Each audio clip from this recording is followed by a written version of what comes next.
Good morning, ladies and gentlemen. My name is Ryan Suter. I'm one of the senior investment managers here at Sharewise, and we're here this morning with Mathew Cherian. Now, Mathew is the managing director of Global Health. Now, he's been kind enough this morning to lend us his time and expertise regarding global health. Mathew, mate, thank you very much for your time. I'll let you take it over with the presentation, and then, of course, as always, we'll open it up to Q&A afterwards. Sure. Thank you, Ryan. Thank you for the introduction and the opportunity to present. While everyone's digesting the disclaimer, I might tell you a little bit about myself. I completed a business degree, double majoring in information tech and information management back in a long time ago, 1982, from Curtin University in Perth. And I've been managing software development for something like 4 decades, which in our space is a hell of a long time, probably 10 generations of significant innovation. In 1985, I set up a business called Working Systems, which was, aside from consulting services, it also developed software for any number of industries. So nothing specific, but for, yes, as you'd expect in Perth, mining companies, travel companies, hospitality solutions, financial solutions, and hospitals in 1992. A bit of history now.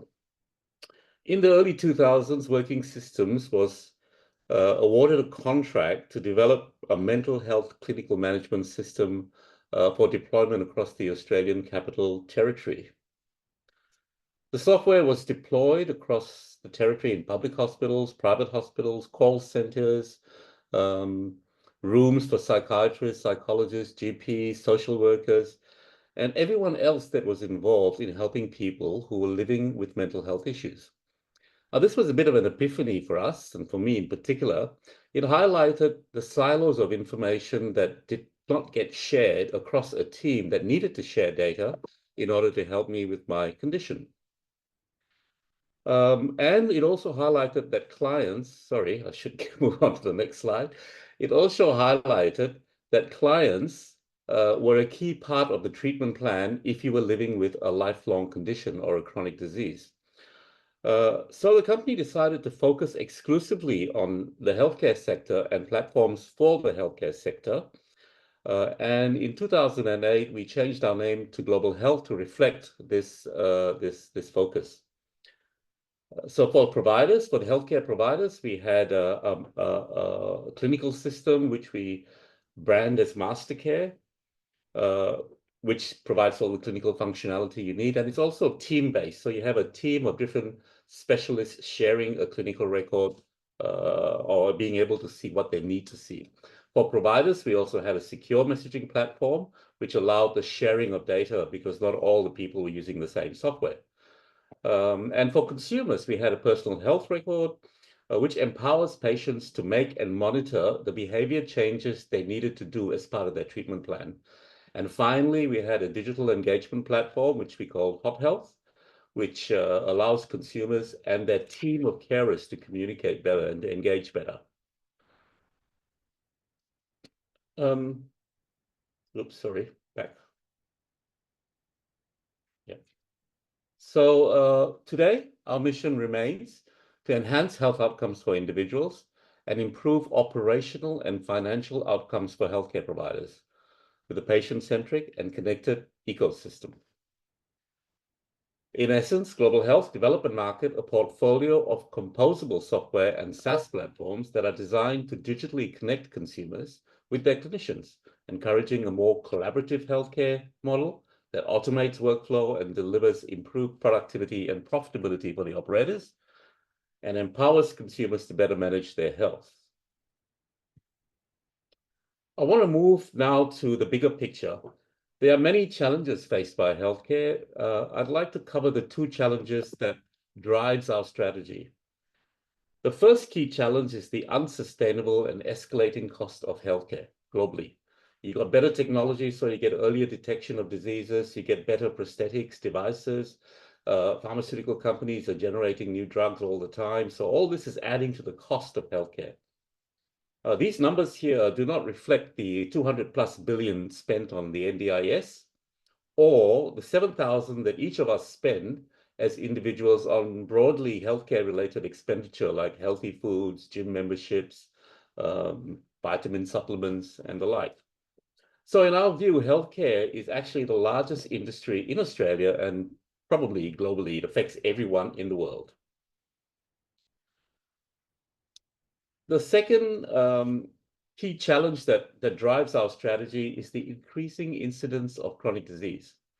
Sadly, mental health dominates the top 5 chronic diseases that we face as a nation. Mental health is rarely addressed by medications. It often involves a team of different skills, whether it's a psychiatrist, psychologist, social worker, employment consultant, or if you have diabetes and an endocrinologist, a nutritionist, a dietitian. They're all working with me, the patient, helping me change my behavior so that, whatever it is, I eat better, I exercise more, or I make, better friends, or be more sociable, whatever it needs to, whatever behavior change I need in order to address my mental health issue.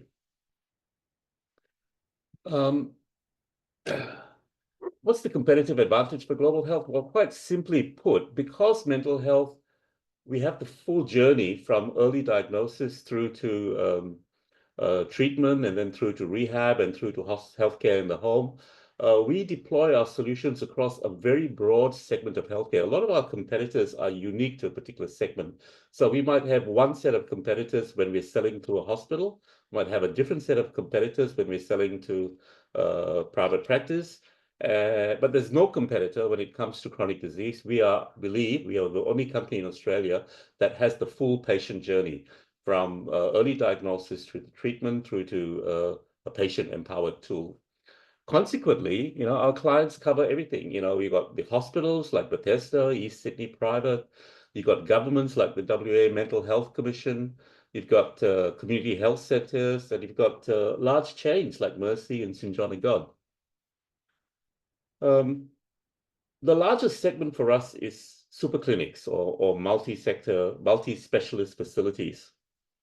And at the smaller end, we have, typically smaller practices, private practices, solo GPs, or a group of 3 specialists or 5 allied health. And this diversity of delivery settings gives us a huge advantage, in my view. Let me turn to our financial performance briefly, and in particular, our expenses and EBITDA. As 2022 was the first year out of COVID, and like every other business, we experienced labor shortages, escalating healthcare costs, labor costs, and general inflation. Over the 24 months since, we've turned it around quite substantially. If you exclude our investments in the future growth of R&D, we've turned it around from a loss of 1.2 million in 22 to an EBITDA of 1.6 million in 2024. Now, the reason I've distinguished between EBITDA before R&D and EBITDA after R&D will be apparent in the next slide. As you can see, in 2022, we spent about just over 300 grand on R&D. We then escalated our investment in tomorrow's growth, which is basically non-earning development, non-revenue earning development. 1.7 million in 2023 and 2.7 million, roughly about close to 5 million was spent in the last 2 years alone. And the reason we accelerated this was to transition our mature applications, if I can call it that, because don't forget our electronic medical record, our hospital systems, and our GP systems were all written circa 20 years ago. So we needed to fast track the migration of our platforms to current technology and enable a focus on the next trend, which is obviously AI and so on. So if you consider that we spent 2.7 million and our EBITDA before R&D was 1.6, the R&D gives us the flexibility to either deliver a positive result or to invest in the future.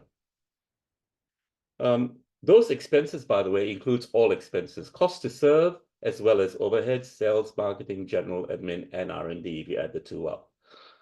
So we're pleasingly, our expenses outside of R&D, we reduced from 7.8-ish million in 2022 to about 7.1 in the last financial year. All right, moving along. I'll just look at our revenue now. Despite the redirection of a fair bit of our expenses to R&D, pleasingly, we were able to grow our revenue over the 24 months by some 25%, and pleasingly, our annual recurring revenue was up by 17%. Cost of goods sold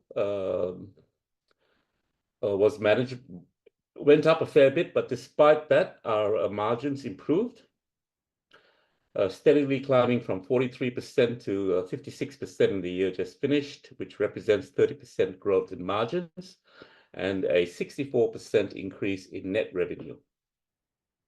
I should point out that we do, in fact, expense all our R&D.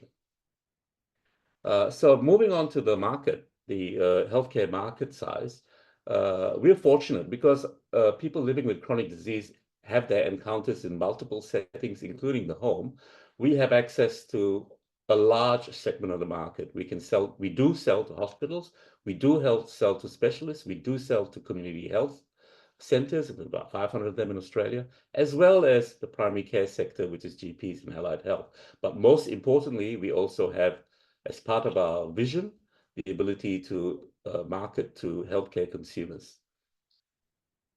It gives us the opportunity to land and expand as well. So, while a clinic or a hospital might be using Mastercare Plus, eventually we'd be in a position to say, well, you need some secure messaging to be able to send your discharge summaries or get referrals in from your referral base, and a digital front door to allow your patients to fill in pre-admission forms, to book appointments online, or to conduct video conferencing and discussion groups and chats and forums and the like. Moving along now to a bit of the forward plans. We believe we've broken the back of the accelerated R&D. So this financial year, we have started rolling out our new SaaS platforms as an upgrade to existing customers across our 3 platforms. We're also acquiring new local customers, that means new names, using digital channels, customer success officers, and BDMs. That'll kick off more aggressively in January. And we're doing a lot of upselling campaigns to upsell our digital front door and our secure messaging to existing clients as well. We're initiating the incorporation of AI into our SaaS platforms, and hopefully by June next year, we will have, right now we're analyzing the quantitative benefits for our customers and for ourselves before deciding which part of the AI paradigm we implement first. Following that, in the future state, after June next year, we will be looking to leverage our B2B market presence to sort of access the customers of our customers and transition into a B2C business as well, or add a B2C business to our business, as well as adding AI for our existing customers. Now, the other thing is that healthcare is a universal product. It affects everyone, whether if you've got diabetes or depression, the treatment plan is the same, whether you're in Toorak or in Timbuktu.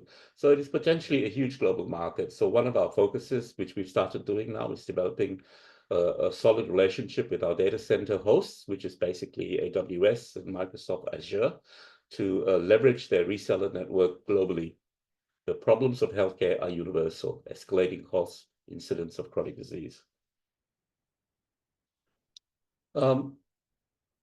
Sorry. So some little housekeeping information. As you can see, some key observations is we have a very loyal and tightly held share register, with the top 20 controlling some 80%, and they've been with us for a while. I'm the largest shareholder. And if you look at our numbers, our enterprise value is less than 1 year's revenue. Finally, just introducing our board. We're all fairly passionate about transforming healthcare through technology. Grant Smith's been involved in hospital deployments and the hospital business for 40 years. He was the first corporatization of hospitals was under his oversight. Stephen started a very successful aged care software company that serviced the aged care sector, and which he sold to private equity, and is now on our board. Karen's ex-KPMG consultant who has done a lot of work with the public sector, particularly in Victoria Health. And Stephen is our corporate, been with Global Health for a while, so he knows healthcare, and he's provides the governance discipline that we need as a listed company. So thank you for listening. Please reach out after the questions if you have more questions my contact details are below. And over to you, Ryan. Thank you Was I very all right much, with Matthew. time? I don't know. No, we got plenty of time, mate. Really appreciate the presentation. We'll just jump straight into the questions. Now, obviously, ladies and gentlemen, if you have any questions you'd like me to ask Matthew, please submit them using the Q&A function on Zoom. I'll just kick us off with a couple. Now, given the reported financial pressures on both public and private hospitals, how do you expect this to impact the financial results of Global Health?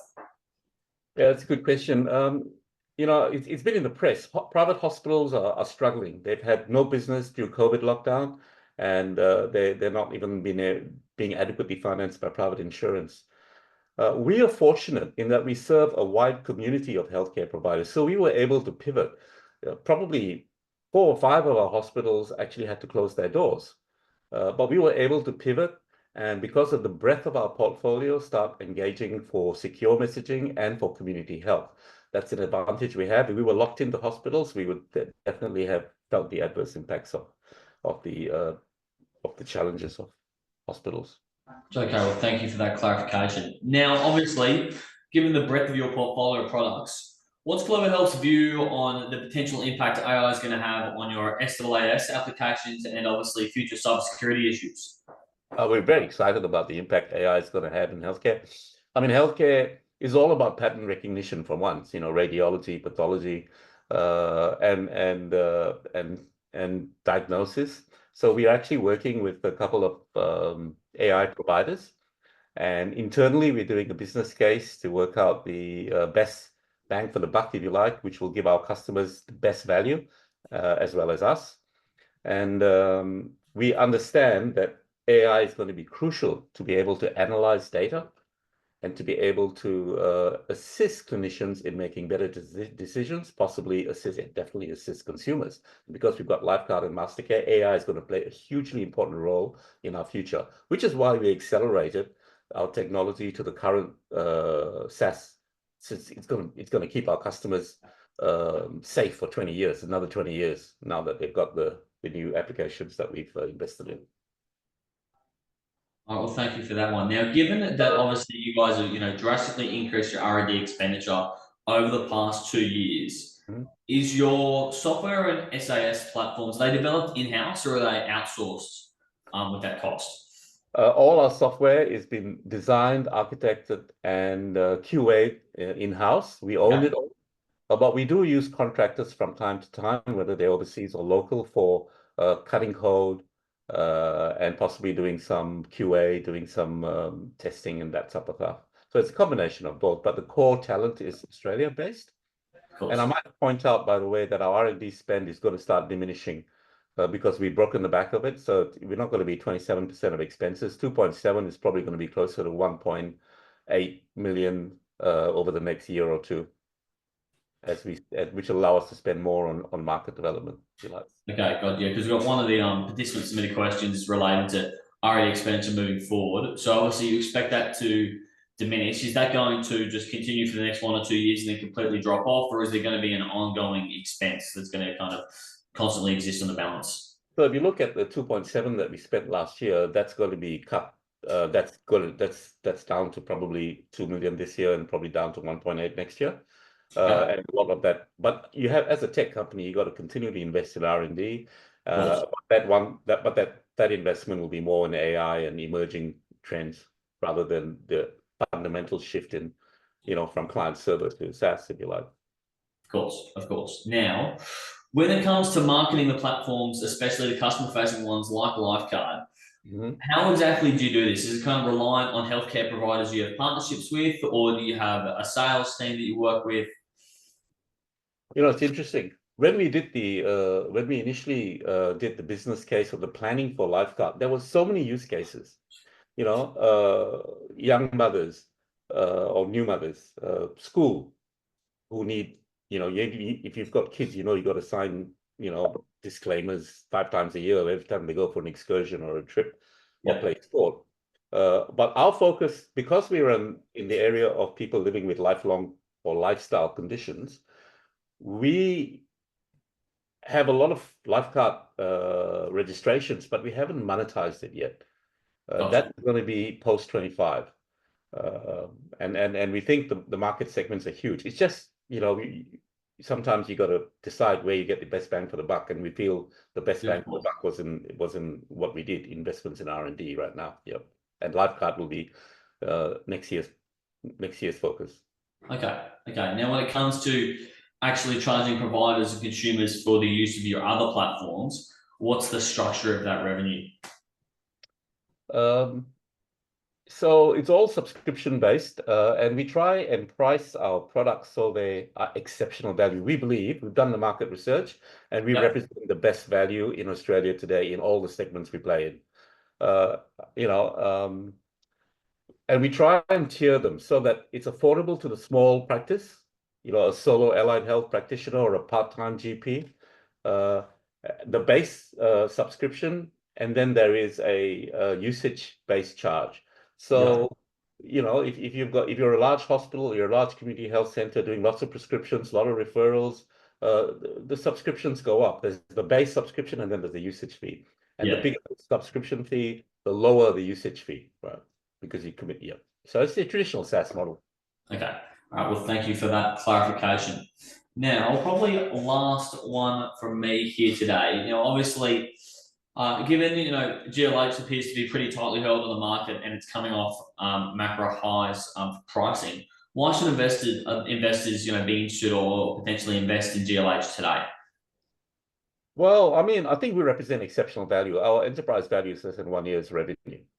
Um, as we continue the trend of improving our performance, there's a much better opportunity to go from 14 cents to 54 cents for a company like us 3 or 4 times than it is if you invested in BHP or one of these large companies. Because I think we are at almost the lowest point of our valuation.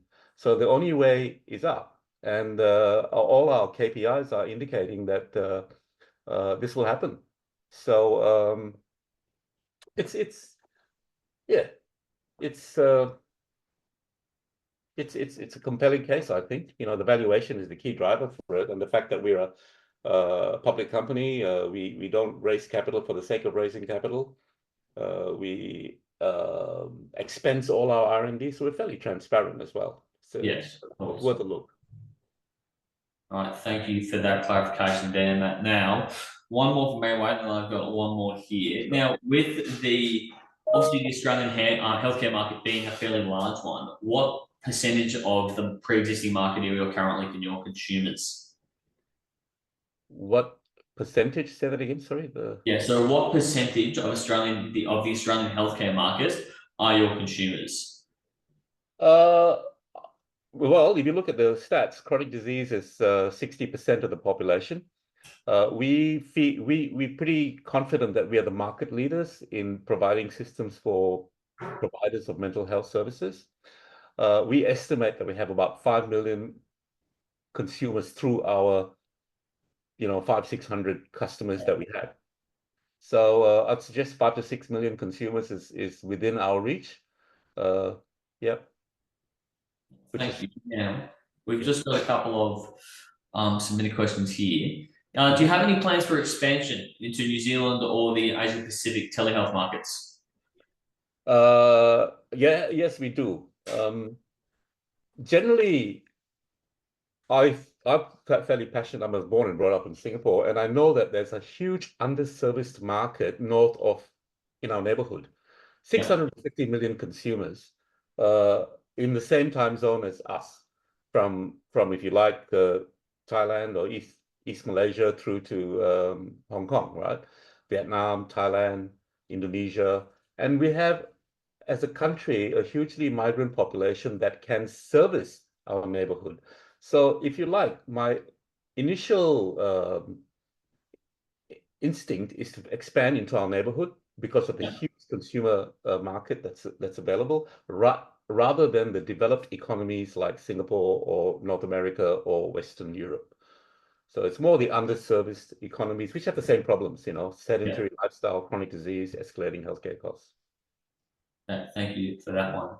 Now, there's just a follow-up question based on that one. With the potential planned expansion, is there an associated timeline? We are currently talking to a number of potential resellers. I think we announced last year that we've got a APAC reseller agreement with Fujitsu. And we also on the Microsoft Marketplace. So that involved a fair bit of exercise so that we are accessible globally through the Microsoft Marketplace. And the intention is we're doing the same with Amazon, by the way, because half our platforms are hosted on Amazon and the other half, two of them are hosted on Azure and two of them are hosted on Amazon. Yeah. So we're now talking to Amazon to get into their marketplace, and through those marketplaces, leverage their resellers globally.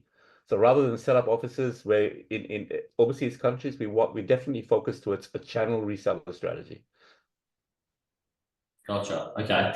Now, one I've got here is, when was the last time you increased your prices? And when you did so, was there much pushback? Yeah, so around 20 in the since January this year, we have had to increase our prices. Normally we look at what the market's offering, and because of the increase in labor cost and shortage of labor, if you like, we've had to increase our prices. We did that probably about January this year. And there hasn't been much pushback. I think if you explain it to people and you explain to them that there's a lot of work we're being asked to do by the federal government and the Digital Health Agency, unfunded. So we've had to transition to, Telstra's prescription dispensing service, which is the monopoly. And we have to do all kinds of reports and changes that the software is meant to do. And so the clients understand that, actually, as long as you explain to them, and we're still good value. Okay, good. Well, thank you for that one. Now, one last one I've got for us today is Global Health had an announcement a while back regarding a partnership with Woolworths. How is that progressing? That unfortunately was a proof of concept, and Woolies actually pivoted their strategy. They started, I think they owned a pharmacy, so they didn't need the prescriptions coming in. They changed their strategy, and so that's no longer they're no longer a customer of ours. Gotcha. Okay. All right. Well, that about wraps everything up. Well, thank you very much for your time and expertise this morning, Matthew. Is there anything you'd like to leave us with? Well, I want to thank everyone for giving us the time and their interest in global health. And like I said, if you need more information, please feel free to reach out. I think we're exceptional value. And I haven't been doing investor relations for 2 years. We focused on getting the business right. And now we think we're there. And so a lot of our focus will now shift towards getting value for our shareholders, which will enable us to do some growth through acquisitions. Right now, our growth has to be organic because at our valuation, it's very hard to execute on acquisitions. So we do want to work on getting a fair value for our shareholders, which will then present us with opportunities to grow inorganically as well through acquisitions.